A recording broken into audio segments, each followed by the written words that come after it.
Dengan mengontrol emosi secara baik, seorang atlet dapat bertanding dan berpikir jernih dalam mengalahkan lawannya.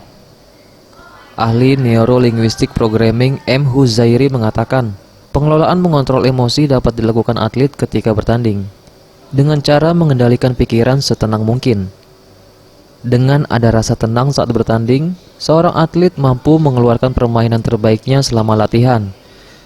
Hal ini merupakan kunci utama agar hasil latihan yang didapatkan mampu dikeluarkan ke arah yang positif tanpa harus mengeluarkan emosi. Ya, misalnya ketika bertanding dengan ketika latihan itu kan seringkali para atlet ini tidak semaksimal ketika dia latihan. Jadi bagaimana ketika dia bertanding, kondisi ketenangannya, kondisi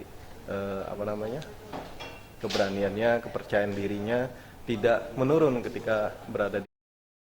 Seringkali para atlet ini juga merasakan kecemasan yang berlebihan. Peranan pelatih diperlukan untuk mengatasi hal tersebut, agar permasalahan yang selalu datang ini dapat hilang sebelum bertanding. Tim Liputan, Sriwijaya TV.